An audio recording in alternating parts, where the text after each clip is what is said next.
edition. We're live on YouTube at Desawe Kanda, also live on Kiss Me 107.1 in Tamale and beyond. We're live on W93.5 in Wa and beyond. Also streaming on Facebook and X at 3FM 927, all across the world as well on 3news.com. Coming up this evening here on Hot Edition, the Ghanaian National Teacher Association of Ghana, that's NAT, and the Conference of Heads of Assisted Senior High Schools as CHAS engaged the Ghana Education Service on possible reinstatement of interdicted head teachers.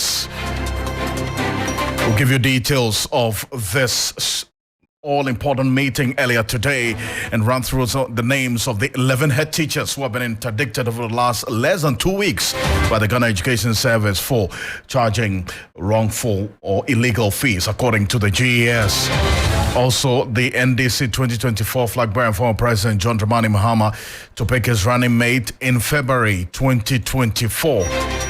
John Mahama has been speaking. Stay with us here on your Election Command Center as we bring you updates on John Mahama's tour with my colleague Komla Kluche, who is embedded with the team here on your Election Command Center. Also, with barely 1 week to the District Assembly level elections across the country, we begin a build-up focusing on why there's low interest in governance at the local level.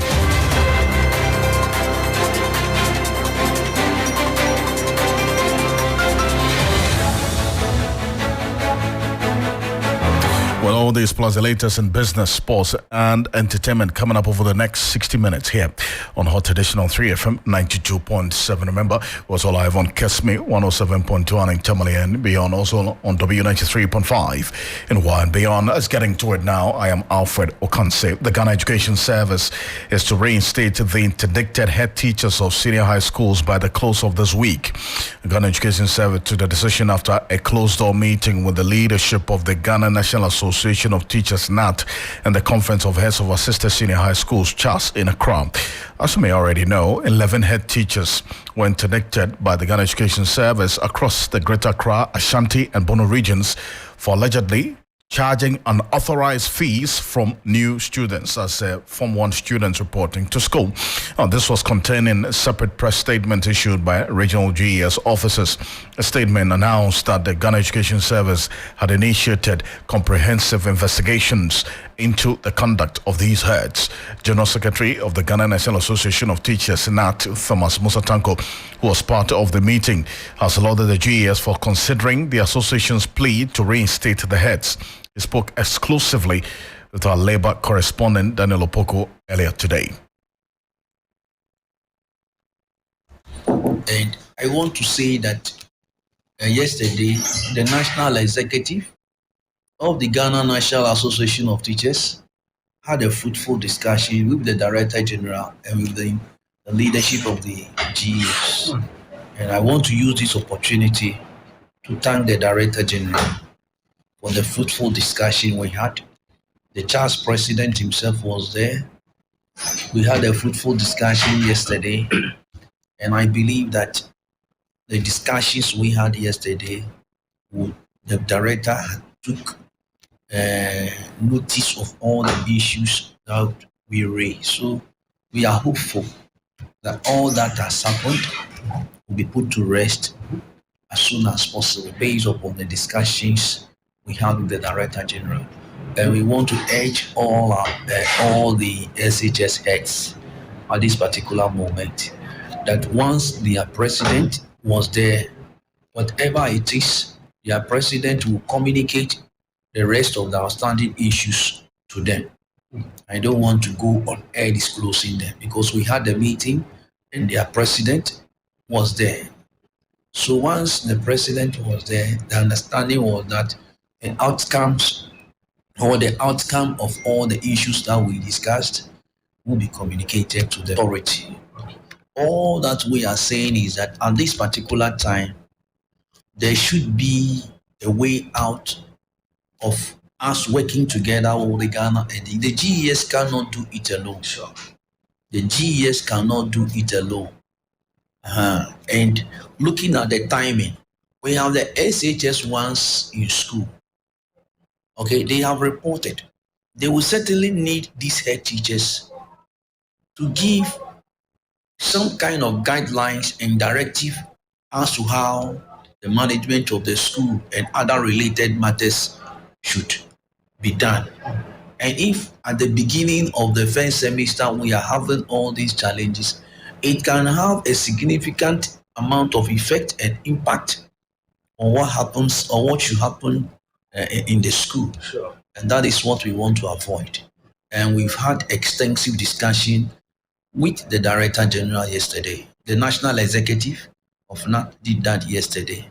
An appeal to the Director General to temper justice with mercy, based upon all the issues that have happened. And we are confident and hopeful that based upon the fruitful discussions we had, the Director General will consider all the issues that came up and then make sure that these teachers or these heads are really, reinstated. Yes, so that they go and get what they are. So all the outstanding issues, and I believe that their president will do same and get back to them.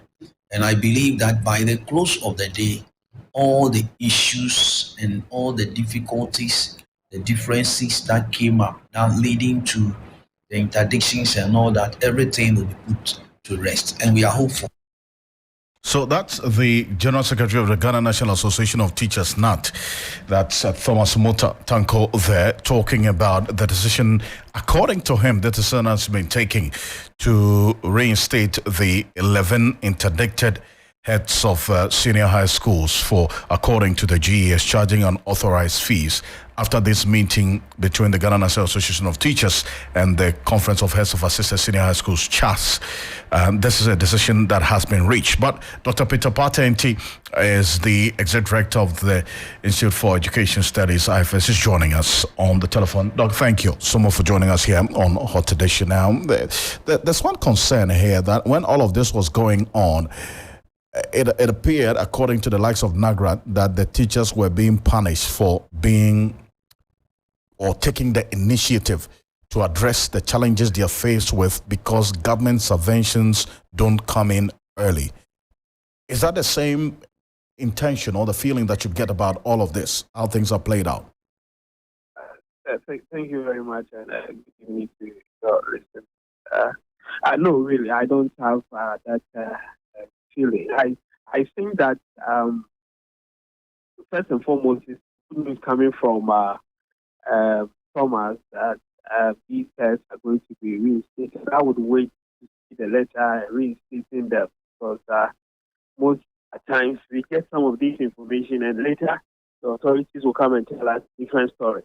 So I would be happy to see the letter that would be written to these heads reinstating them. I think that the actions of the heads should not be encouraged. And I have made this point on several platforms, including yours, that we understand that there are challenges, but you do not apply these illegal means to find ways to address those challenges. And that is why, for myself, for example, I supported the move that was taken by the GES, because if that was not done, you could imagine over 700 senior high schools, each headmaster or headmistress decides to add something to the charges or the prospectus that the students are supposed to bring to school. You can imagine what chaos that could have been. I also indicated that the way the things were happening, it was important for CHAS and their associations to get in and then help resolve the issue. And I'm glad that not CHAS have in and they are making inroads in ensuring that teachers are not punished to the end. It's important that we accept the fact that there are challenges with the running of senior high schools. Nobody, I don't think even the Director General of Ghana Education Service would deny that fact. But what we should not encourage is people taking illegal means to address these challenges, because if you do that, then you are opening the floodgates for other people to also take certain measures that will not yield the needed effect at the end of the day. So I want to find out this from you. The position by, for instance, the National Association of Graduate Teachers, NAGRAT, in the midst of all of these interdictions, they said that their members who are head teachers of these senior high schools should not take initiative. I mean, if detergents get finished in the schools, they should just wait until government comes to their aid. I mean, so yes, you're not in favor of what appears to have been unauthorized or unapproved fees, but then again, the head teachers are faced with the realities of the challenges of running the schools. So what do they do in the midst of the delay in, for instance, disbursements by government or from government getting to the schools, and then they have to wait all the while, and the students also suffer while the wait goes on? Alfred, I really agree with. I think Angel made that comment. I really agree with him. You see,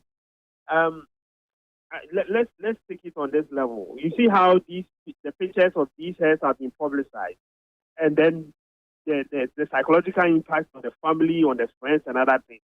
Assuming, without even admitting, that they were taking these money to initiate certain moves in order to address certain challenges, you see how the good intention have been met with the reports that were circulated about them, and that is the reason why they need to stay put and allow the Ghana Education Service to provide them with what they need in order to run these schools.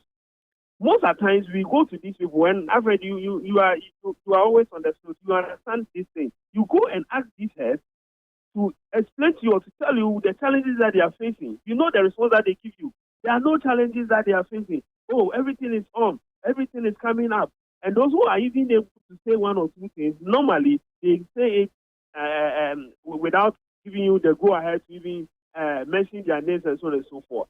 So if you people are not willing to bring forth the challenges that you people are facing, but you want to take illegal means to address those challenges, which you admit in most instances that they do not exist, how do you expect anybody to come and then defend you?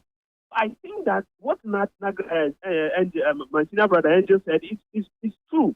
They should hold on when they are faced with these challenges and wait for the Ghana Education Service and the Ministry of Education to provide them with these resources that they need to run them. But if in their wait, Dr. Ante, the children are going to be impacted and also bear the brunt of the delay.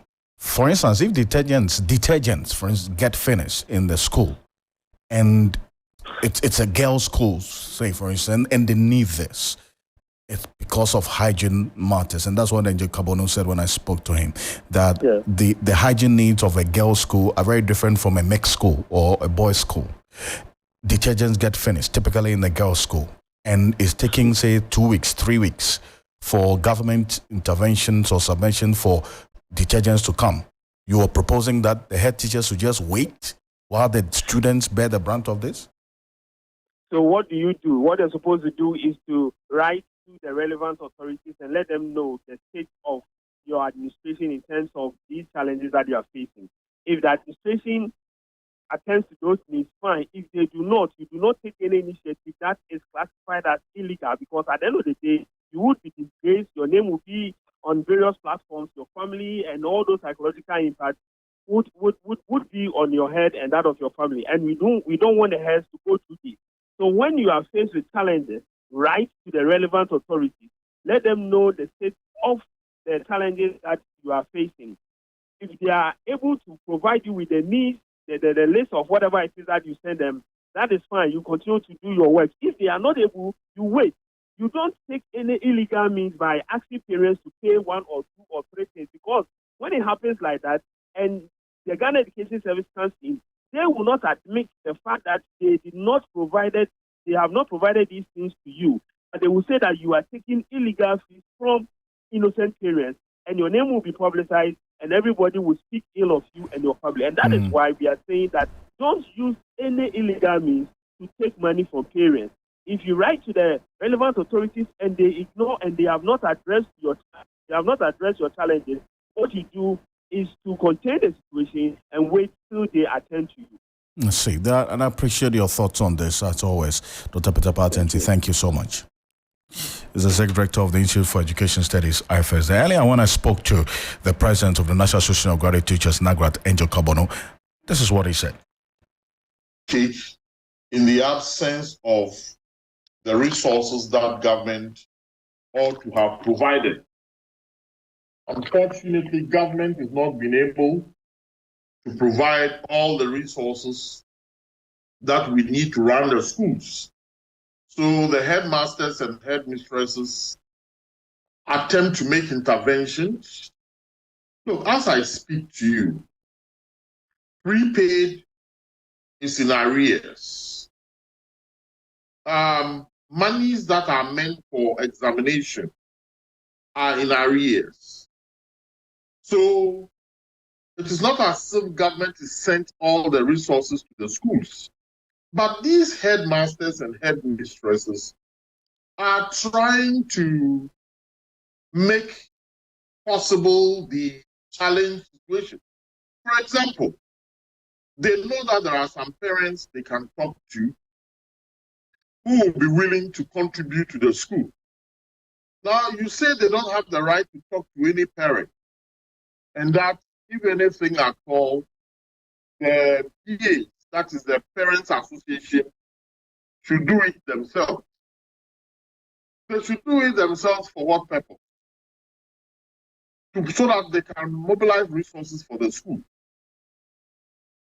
So you have a situation where the heads are trying to be innovative.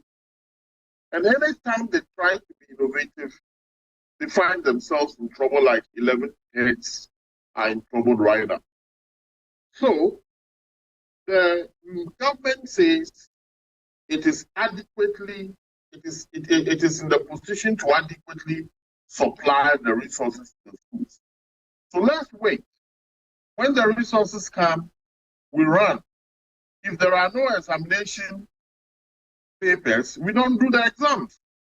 If there are no question and answer sheets, you ask the children to bring their own papers. Mm-hmm. So they come and write the exam. Where else do you want them to get the papers from? The papers cannot be generated from the headmaster of the headmistress's house. So this is the situation. And that's the advice we are giving to our colleague headmasters and headmistresses. So that's Angel Kabono, is the president of the National Association of Graduate Teachers, NAGRAT, there.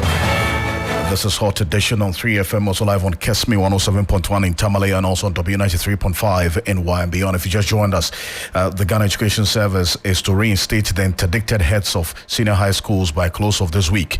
Jesus took the decision after a closed-door meeting with the leadership of the Ghana National Association of Teachers and the Conference of Heads of Assisted Senior High Schools. So that's the news just coming through here on Hot Edition. Away from that, the former president and flag bearer of the NDC, John Dramani Mahama, will pick his running mate for the 2024 general elections in February 2024.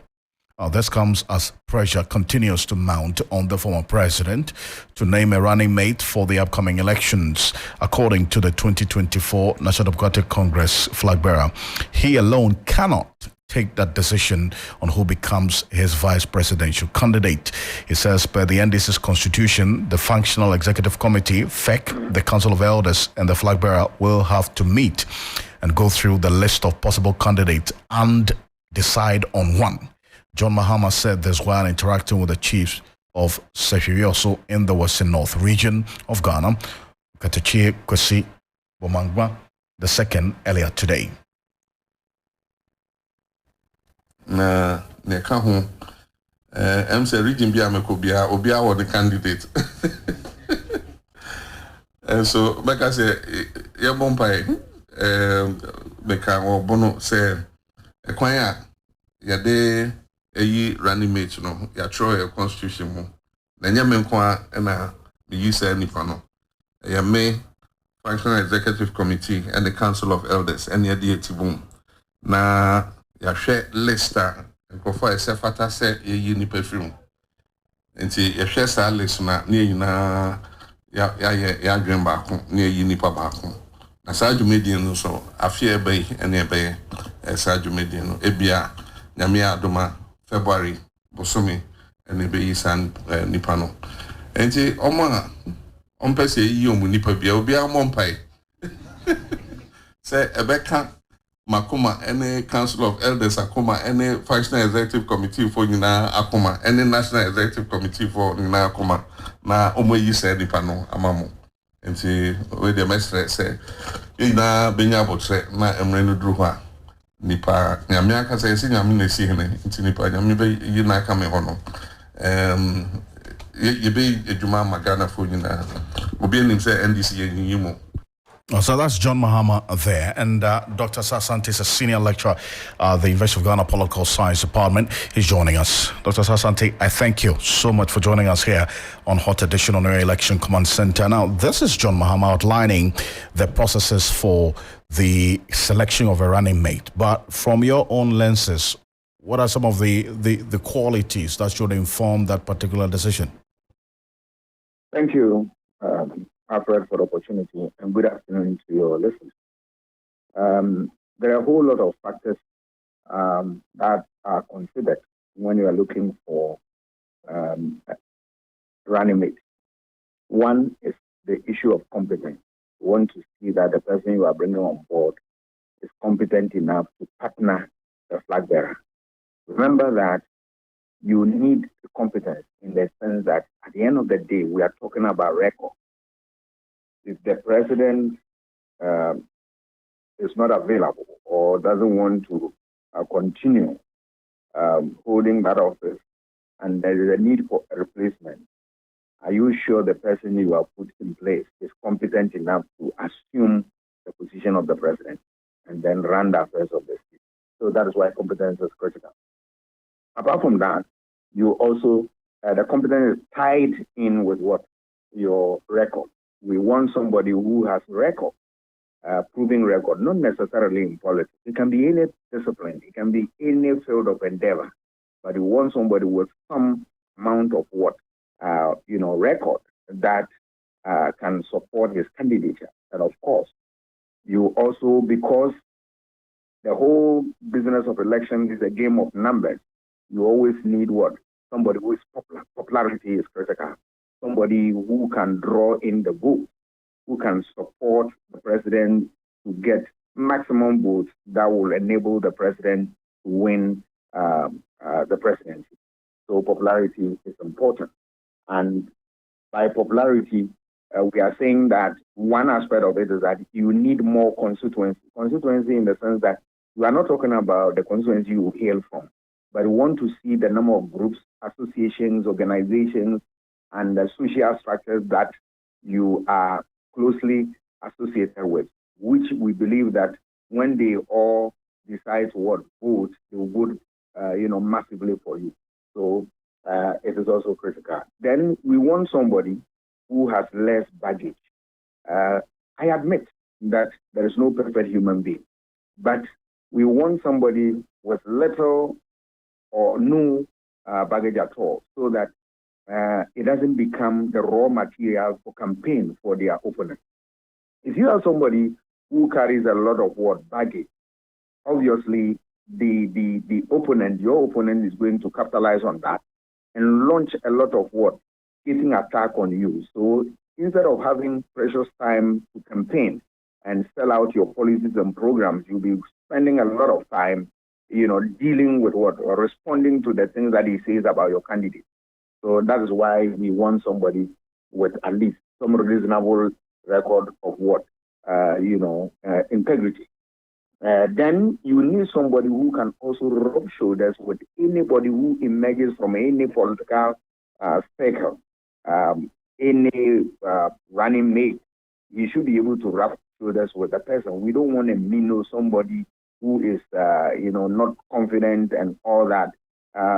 We want somebody who can really, stand face to face with any candidate who emerges from any of the political divide as what's running. Then, of course, we also need marketability. Yes, the person has all the qualities that I've talked about, but can he or she be marketable? You want that person. And it's a function of all the things I've said that really appeal to voters, and that if you are ready to put the person on the political scale, everybody will go for that person. And above all, you want somebody who has also, within his own party, he flows with the rank and file, the top brass, and everybody. So these are a few of some of the considerations that one needs to make when you are selecting a flag bearer to partner. You are selecting a running mate, to partner the flag bearer. See, but it goes without saying that if John Mahama is going to follow the pattern of the selection of running mate, then he's going to be looking down south, is it not? Oh, if he decides to settle on a candidate from southern Ghana, it's a good thing, because obviously he cannot pick somebody from northern Ghana where he hails from. No. So that place is out. But you see, in such selection, one of the important considerations is that you want to pick somebody from a region or an area where you have maximum support. So their first bet should be Volta region. Apart from that, any of the swing regions, such as Greater Central region, they are good to go. People are talking about the fact that they need to pick a candidate from Ashanti region. There's nothing wrong picking a candidate from any part of this country. But if you are selecting the candidate based on what, tactics, based on a certain strategy, then of course that strategy of picking a person from Ashanti region will not inure to the benefit of the NDC, in the sense that if the whole, and I'm using the conditional, if the argument is that we are picking the person from Ashanti region to be a running mate for Mahama, so as to ginger people in Ashanti region to show up their votes in that region, I'm afraid it will not work. Because Ashantis and Voltarians, if you study their voting psychology, they believe in what they believe in, they know what they want. At each material point in time, you can push them into deciding which direction they should go. So if you make that calculation, then it's purely from a novice point of view, it will not work. If the intention is to ginger people to vote massively and all that. But if you want to select based on the fact that you want, it to reflect the regional balance and whatnot, fine. But if it's a tactic that you want to rake in the vote, I'm afraid that will not work. I see, but why is your choice of the region he has to look at the Volta region? Why is that the first choice? Yeah, because if you look at NDC, they get a lot of their support from Volta region. So if you go there, all things being equal, we are saying that I am holding all factors constant, in the sense that there are other factors that influence voter choices. I have put that one aside as constant. But if you look at beyond that and you want to consider, then obviously people from a region are natural. They gravitate towards a party that gives them or the maximum support. If you look at voter region, this is the maximum support. So you are likely, if you compare the two, Volta and Ashanti, and the intention is to rake in more vote or ginger people to vote, obviously Volta region will be gingered more than Ashanti region. That is not to say that people will not vote for NDC in Ashanti region if the candidate even doesn't come from there. No. But tactically, and what is proving beyond reasonable doubt is what I'm talking to you about. I see, but how about the gender? Does it necessarily have to be a female? Gender is important. One of the things that I talked to you about is what issue of constituency, which I touch on. And part of the gender is in there. People look at what the groups that you are associated with, people who can gravitate towards you, people who will show interest in you, and the rest of them. Let's take, for instance, if you take Professor Nana, all right? If you are looking at that candidate, you realize that in terms of constituency, he has a lot. People in what gender group will be excited about her candidature. There's no doubt about that.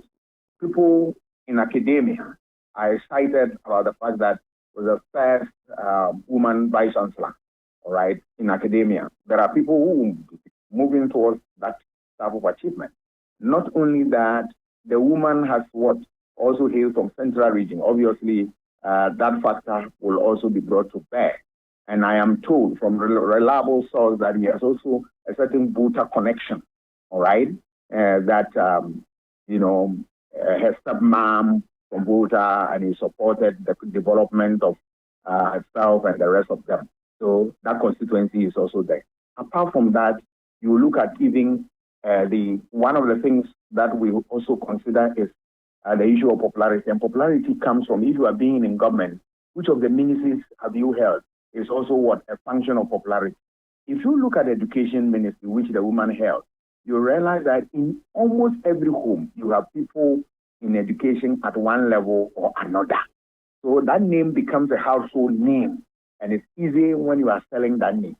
If you are picking somebody who doesn't have that, you realize that there's going to be a difference between that person and the woman we are talking about.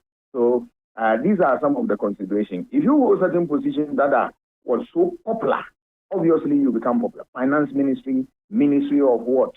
Education ministry. Some are more exposed to the public more than others. That is not to say that they are not important. They are. But there are some ministries which are small in nature in terms of their functions and all that. So people don't see much from there. And these go to add up to the numbers and all that because of the work you do there, right, your performance and the rest of them. And it trickles down to various homes of the country and all that. So these are the backgrounds that I'm coming from. I see, and quickly before I let you go, based on all of this analysis you have just given me details of, would you support that call to have Professor General Opoku Agyeman maintained or changed? Which side would you be? Oh, let me say clearly that I've not gone to the field to pick any data to suggest to you who should be the appropriate person to partner John Mahama. I don't have that information. But I was just giving as an example the analysis I did. Mm-hmm. I can do for each of the candidates that you bring forward. All right, we can look at them from that standard panel that I use. So you can use to gauge everybody. And then at the end of the day, whoever emerges as important in the scheme of things of this type of scheme can be looked at. But that is not to say that is a foolproof, because for exercise like this, you need to pick data from what people on the ground. And based on that, the parties will look at it from their own perspective. And that is why John Mahama told you that it's not him alone who can take that, who is supposed to take that decision. The National Executive Council, the National Executive, the functional executives as well. The functional executive, and then the candidate himself. So about 4 groups which are going to look at it, and they are not looking at it from any other perspective than what an informed research position. So it's a difficult thing. I can't come out, but I can do the analysis for each of them. Okay. And then you see their strength and all that. We'll see how things play out. Nana as an example. Yeah, that absolutely. is not to say that is what I am proposing and all that. No, I don't have the information. I just needed that quick clarification from your point of view. Thank you. Thank you so much, Dr. Asante. He's a senior lecturer, University of Ghana Political Science Department. He's a researcher as well, helping us with his thoughts on this. But there are a number of individuals whose names have been published in the past, in which the NDC has come out to categorically deny and that there hasn't been any shortlisting or whatsoever. The likes of former local government minister Kwesi Opon-Fosu, former Bonahafo minister Eric Opoku, former health minister Dr. George Sipayanki, Marietta Brewer Pong's name has come out at a point, former attorney general, minister of justice, Professor Nana General Opoku Agyeman, as you've just heard Dr. Asante do the analysis of Alex Mode. Also you have Sam Jonah and a few others as well. Julius Deborah, who's come out to deny that flatly. And then also a few other names that have been published in the past. Kwame Wadako, the former managing director of the Tamale Refinery.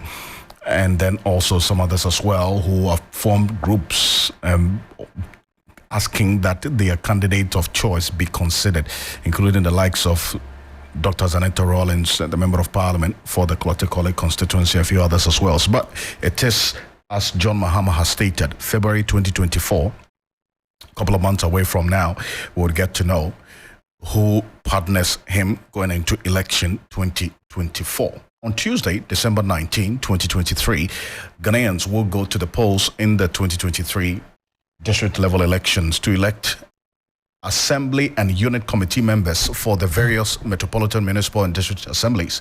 The election will take place in 6,272 electoral areas and 38,622 polling stations across the country in 259 districts out of a total of 261.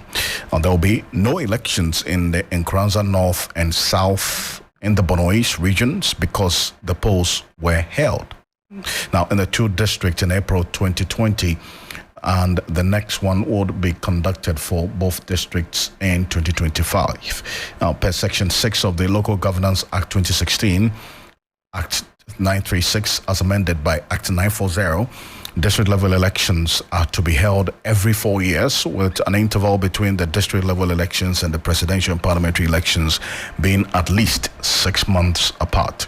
Well, as with every district-level election, lack of resources for aspirants to reach out to electorates and poor publicity have been identified as accounting for voter apathy in district-level elections across the country.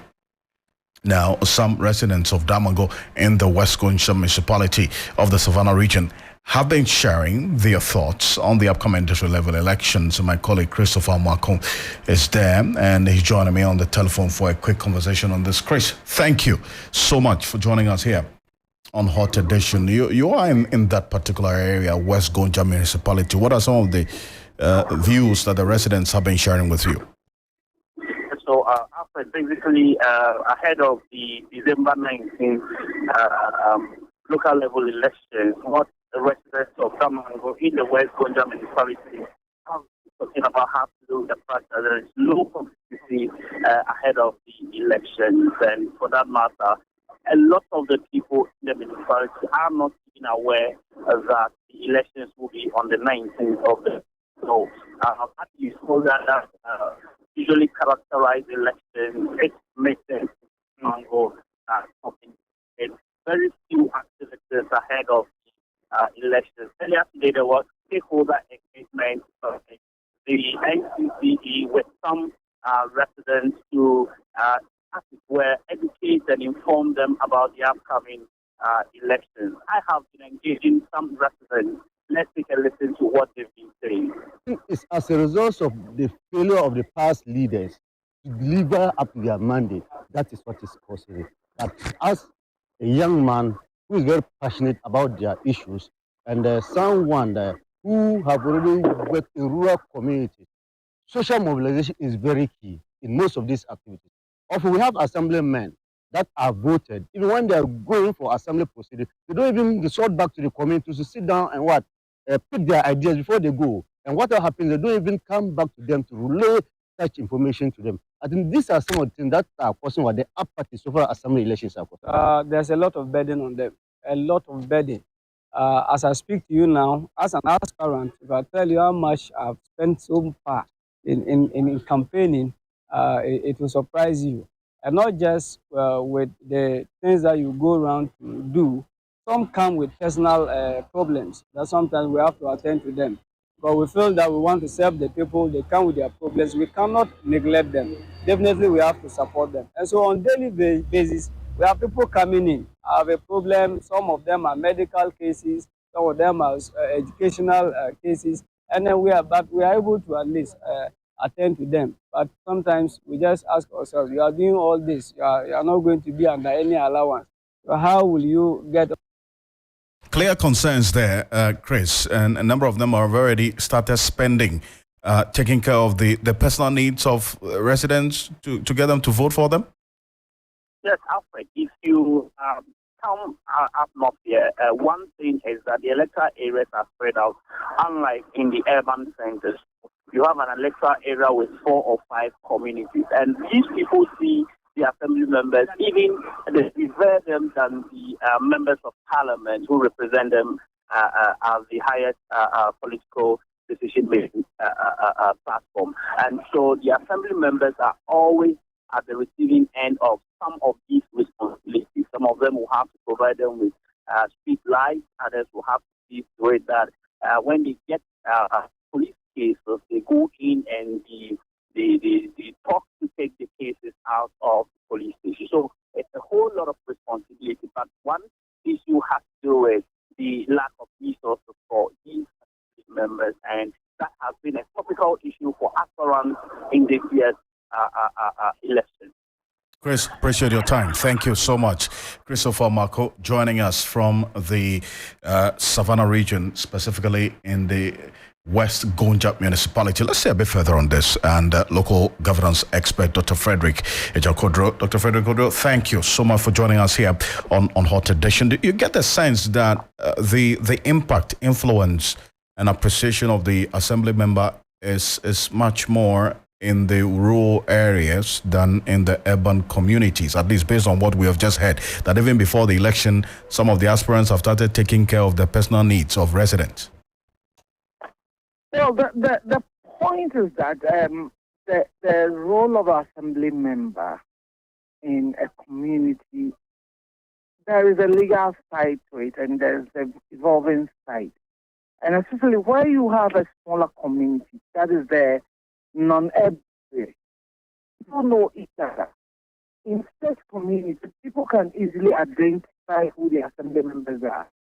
And they are given a lot of responsibility. Some are very social, and some go to them for all sorts of things. They are marriage counselors. They are, when people are in dire need of certain things, they go to them for support. They are there to do so many things. They are development agents.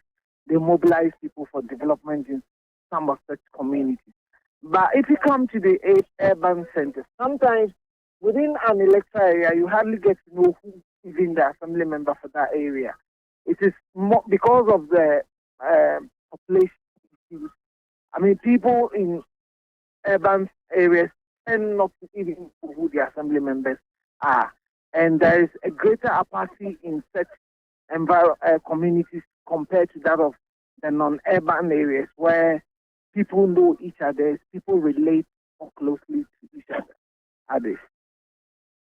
But aside from the assembly members, there are unit committee members as well. So what's their role? Well, the unit committee members are there to support quite a number of things. I mean, we do have the area, town, and zonal council. These councils are substructures of the assemblies, and if they were to be functioning effectively, the unit committee members also serve as members of these councils, and they are there to do a number of things, including development. They are also there to mobilize resources at that zonal or town or area council level. However, unfortunately, let me indicate that very few assemblies have done well to mobilize or use of their unit committee members. In most areas, they are hardly even, inaugurated and given their mandate to work. So it's a big challenge. It's also part of the challenges facing the local governance area, because you realize that in many areas, the unit committees are set up to perform key functions, but then there is also to put them in place the kind of training they need even to perform their functions. They hardly ever get any of them. So the unit committees have become virtually white elephants. See, now a very quick one, and this issue about the low interests in this district level elections, and that's another concern as well for the NCC. But what should be done to at least appreciate that level? Well, I mean, it's a $1 million question. What to do? I think a lot of things need to be done. For starters, I think to take on the media. Even the media does not get too much interested in things to do with local government. Hardly. I mean, virtually the media doesn't talk about it. And I dare even say quite a number of people in some of our key media houses don't even understand how the local government system works. And we don't talk about it so much. I also think there is very little women participation in our local governance. And if you have a local government system where representation of women is barely 9%, you are automatically cutting off the majority of the population from being active participants in our local governance system. Again, there is also the question of effective mobilization of at the local government level. Here we're saying that we need vehicles. We are talking about the NCC, and I laugh about it. The NCC itself doesn't have enough resources to undertake some of these activities. The NCC can never be an effective vehicle for mobilizing people to be active in local government. Right. I think political parties will serve that purpose better than any other institution. But then we tell ourselves that our local government system should be non-partisan. So these are all part of the discussion that I think we should have. Indeed. But I would like to plead with media houses that let us talk about local government long before it is time for district level elections. Otherwise, it might be too late in the day to get people to be interested in it. At least we have started something good. Thank you very much for doing that. Appreciate it. Dr. Frederick Jacko-Odro is the local government expert. Now, Michael Obodo is standing by with the business news right after this quick break. Stay with us. Get ready for the most exciting event of the year. It's the 3FM All-White Party. Join us on the 28th of December at the beautiful La Palm Royal Beach Hotel, starting at 7 p.m. Dress to impress in your finest all-white attire and be part of the ultimate celebration of the season. Live musical performances from some of the hottest artists in GH, fantastic DJs on rotation, and unforgettable moments await you at the 3FM All-White Party. Save the date and be there for an incredible night of fun and entertainment at the ultimate party this season. It's the official Christmas 3FM All-White Party on December 28th at the La Palm Royal Beach Hotel at 7 p.m. Call 0531 100 927 and 0532 200 927 for your table reservations today. Get ready to party in style at the 3FM All-White Party. 3FM, your urban lifestyle radio.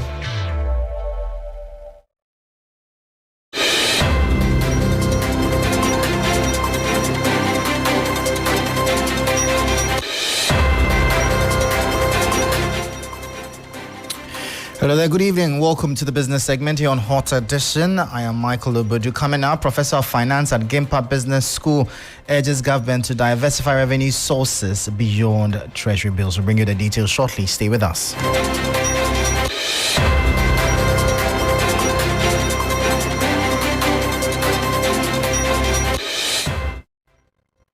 Let's go straight into our stories now. As Director of Economic Planning at the Gimpa Business School, Professor Ebenezer Bugrianafo is calling on the government to consider alternative sources of revenue besides short-term instruments, which have been the main source of government revenue in recent times.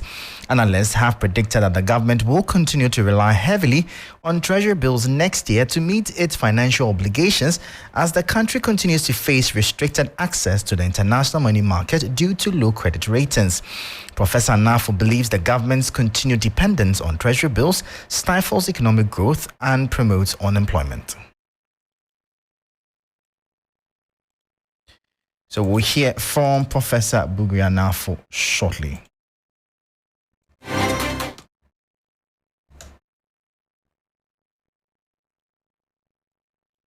Because of the IMF program, all sources of revenue or borrowing opportunities are closed. So government will be tempted to borrow domestically, in the form of treasury bills. And that will also mean that interest rates will go up. That will also mean that it will result in something we call crowding out effect, because government is going to be competing with private sector for the same loanable funds. And that will not promote productivity. Businesses will not be able to borrow at lower interest rate to invest and all that. So we expect investments to go down, and also the unemployment rate will also go up because industry will not be able to create jobs. They should find a way of widening the tax net to include people who are currently not paying taxes. For instance, masons, mechanics, and even taxi drivers. The question was we're asking, how much taxes are they paying? But they earn a lot of money on daily basis. You heard Director of Academic Planning at the Gimpa Business School, Professor Ebenezer Bugri Anafo. Now, energy strategist at Eureka Energy Solutions, Dr. Isif Sulemana, is charging management of the Electricity Company of Ghana, ECG, to address its cash flow problems to avoid widespread power outages in the coming years. The country continues to suffer frequent power interruptions, especially during peak hours, which have been attributed to unpaid debts to the West Africa Gas Pipeline Company and other independent power producers. We look at what has happened over this couple of months in instances where we had three problems, let me put it that way. It almost threatened to put the nation into a kind of erratic power supply situation, or what we normally call DUMSO.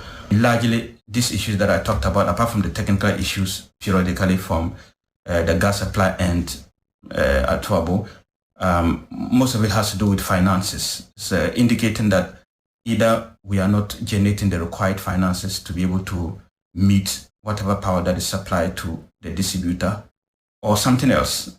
So clearly, we need to get a firm handle on the financials with respect to the cash flow, because at the end of the day, these three value chains are critical.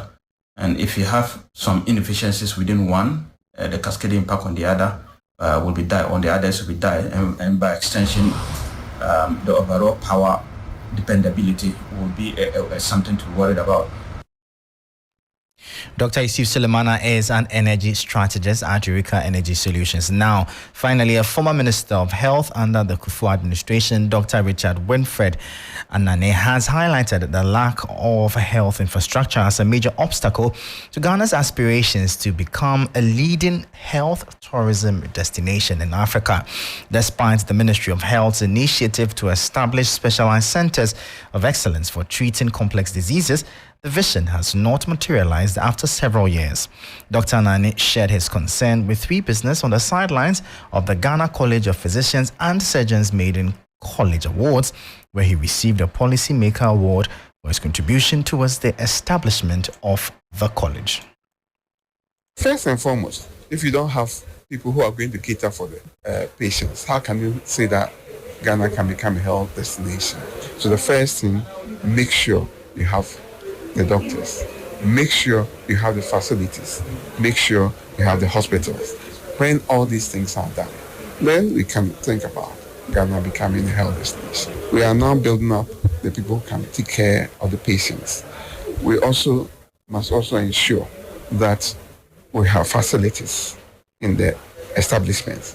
And then we must also make sure we have the hospitals. So if you have the hospitals, you have the facilities, you have the doctors, then we can talk about Ghana becoming a place where people in West Africa will want to come.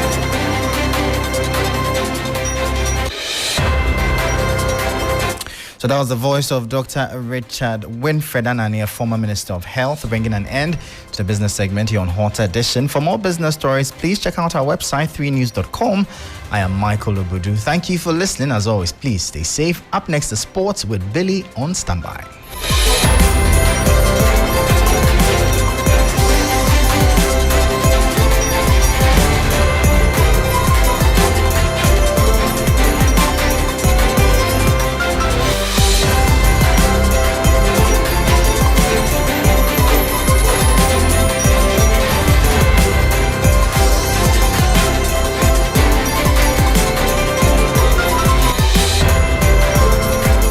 Good evening and welcome to the sports segment here on the 3FM Hot Edition. My name is Billy Shen. Let's start off from Europe. The Barcelona manager Xavi is eager for a victory as his side takes on Antwerp away from home in the UEFA Champions League. The Catalan side are on top of Group H with 12 points and have already booked a place in the round of 16 of the competition. Well, I think at that game, of course, a difficult game always in Champions League away.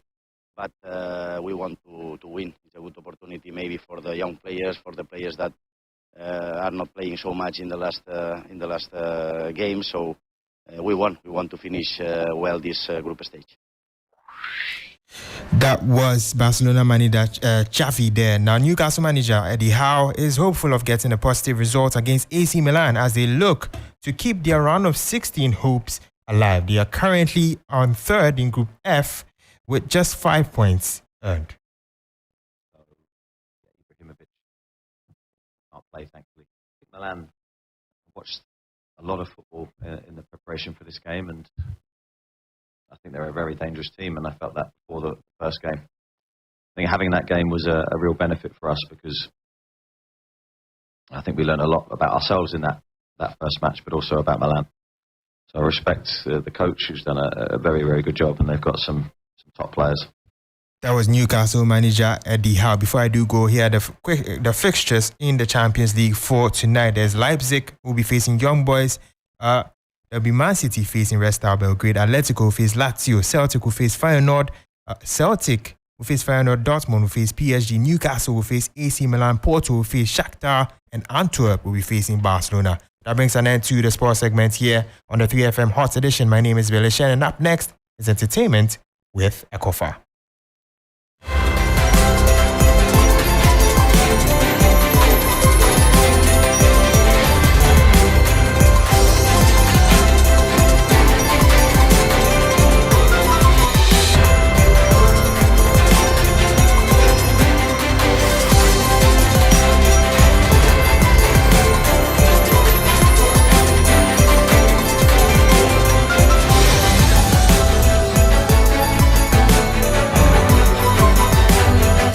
Keeping your dial locked on Hot Edition of 3FM 92.7. It's now time for the entertainment news segment powered by 3 Entertainment.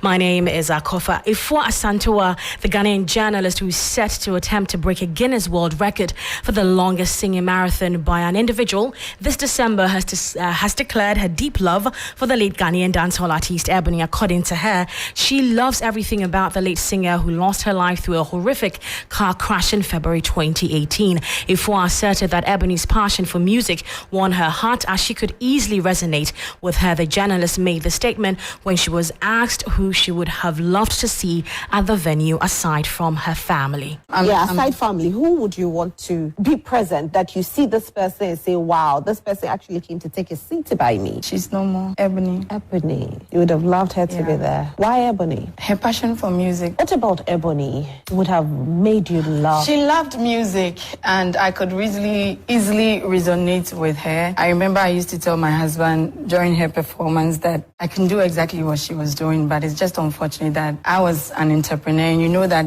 in those positions you can do certain things. Yep. And she just made music easier for me. You could feel that she had a free spirit regardless of whatever that she was going through. And then, basically.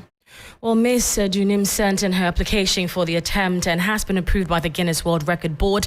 She's expected to sing for over 117 hours or more in order to break the current record at 105 hours, and was achieved by Sunil Wagmara in Nakba, India from 3 to 7th March 2012. Now, the news of her attempt has been well received by Ghanaians. Artists such as Shatta Wale, Sister Ifya have openly thrown their support behind her. The Ghana Tourism Authority, GTA, has also announced that it has officially partnered with her as she embarks on this amazing journey. We will wish her the very best. And before I go, the countdown for the biggest end of year gathering is on. 15 days more till we party hard to wrap up the year at the ultimate party of the year. The 3FMOY party is happening on the 28th of December at the La Palm Royal Beach Hotel with exciting performances by Stoneboy, Manifest, Akwabwa, KK Fosu, and a whole lot more. We have exciting DJs on rotation, DJ Faculty, DJ Abiam, DJ Filter, and a host of others. Whether you're going for a large table or you want individual seats on any table, we have got you. Call 053 110 0927 for your table or individual seats reservations now.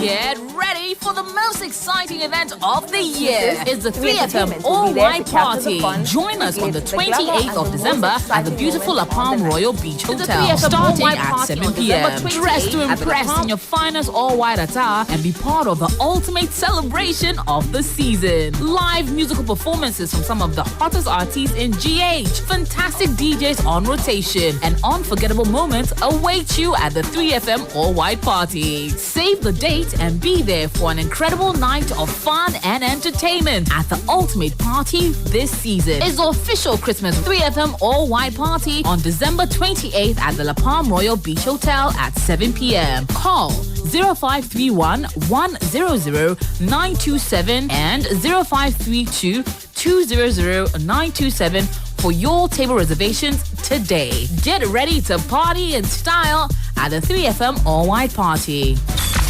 3FM, your urban lifestyle radio. And that's how we end the entertainment news segment here on Hot Edition, powered by 3 Entertainment. My name is Akofa. Thanks for your time. The 3FM Drive team continues.